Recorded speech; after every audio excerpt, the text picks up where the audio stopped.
In the ancient past, the Zonai possessed an incredible power.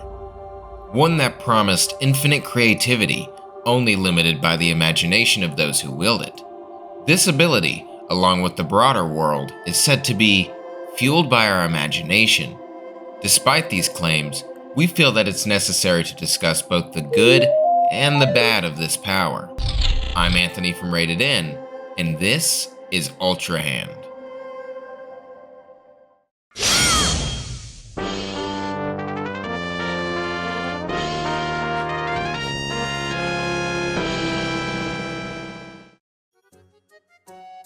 Ultrahand made its debut in the second official trailer for Tears of the Kingdom. However, we didn't quite know the full extent of its abilities at the time.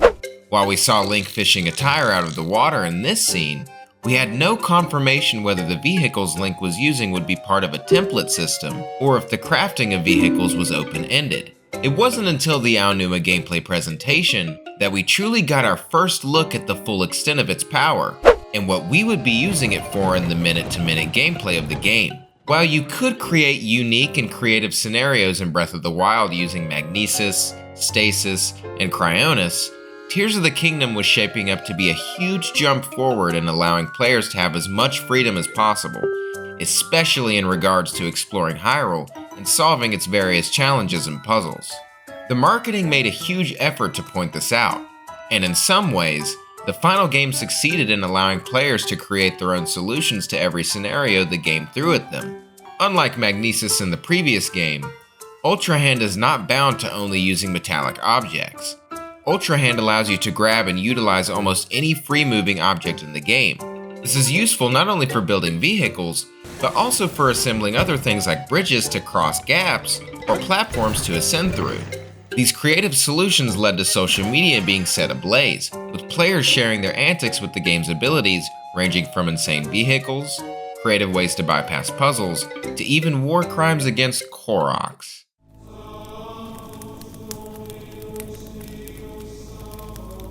While this is all well and good, and it would seem as though the potential is completely limitless, the marketing and social media outbursts aren't telling the full story and drawbacks associated with Ultrahand. In fact, Ultrahand is far more limited than anyone can imagine, and it even brings up a strong case for misleading marketing, with the game's tagline focusing entirely on a world fueled by your imagination. The item limit to Ultrahand vehicles is by far the most egregious issue with the ability. The worst part about it is that it feels entirely random. On top of that, there is no meter or indicator to let you know when you're getting close to reaching the limit, which oftentimes leaves you stuck with a vehicle idea that can't be completed without a compromise. This drawback has even led to people creating obvious Photoshop screenshots of Ultrahand builds for YouTube thumbnails. We're blurring these out of respect, and while we understand needing to draw on people with an attractive thumbnail, this really seems to emphasize the need to overstay Ultrahand's capabilities for content.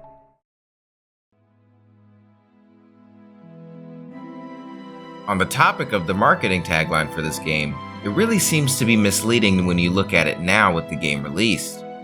While yes, the game does focus on the ability to create and manipulate things with Ultrahand, saying, "a world fueled by your imagination," seems to imply a bit more than what we ended up being able to do with the ability. It's true that we aren't only limited to building vehicles, but most other common creations like platforms and bridges still don't quite meet the requisite of a world fueled by your imagination. There is one quest in the game that does truly begin to expand on the idea of it, but even this is limited to a degree, and it's really the only one of its kind. In Tarrytown, after completing the Madison quest, you can talk to Ronson, who prompts you with the opportunity to build your dream home. This brings up another gripe with Ultrahand. Whereas the house you build in Tarrytown is a permanent feature, any other creation with Ultrahand disappears often. Entering and completing shrines is a large part of the gameplay loop of Tears of the Kingdom, and if you're using a vehicle to get around Hyrule, be prepared to be stranded without it over 150 times every time you enter and exit a shrine, or any area with a loading screen for that matter. Master, the auto-build ability remedies this issue to some extent. However, using it will cost a resource called Zonite to recreate your Ultrahand projects. In addition, AutoBuild can record your previous creations by selecting them as favorites. You are limited to a total of 8. You do bring up a good point, Fi. However, you noted that the favorites feature is only limited to 8. This in and of itself is an issue. Another thing you might notice is that auto-built creations can't be salvaged for parts to use in other builds. If you try to separate anything from it, it'll immediately destruct. A way to remedy this would be custom Zonai capsules. Ideally, you'd be able to capsulize anything you can use Ultrahand on. Logs, wooden wheels, even fallen pieces of Hyrule Castle. There's so many unique building components spread across Hyrule that require you to seek them out in very peculiar and sometimes inconvenient places to find them. Having the ability to bring them with you and use them for future builds would make it much more convenient to create truly unique constructs on the fly. These custom capsules could also help the lack of visual variety with vehicle parts. While the Zonai parts are unique in their own right, they get very bland and borderline uninteresting when it's the sole aesthetic. Regional components in the form of elemental variations could also add variety. For example, an elemental ice wheel found in Hebra that could allow the player to drive across lava and perhaps create their own platforms, forming a road. This of course would apply for other regions' elemental variations, such as electricity in Gerudo and fire or lava in Eldin.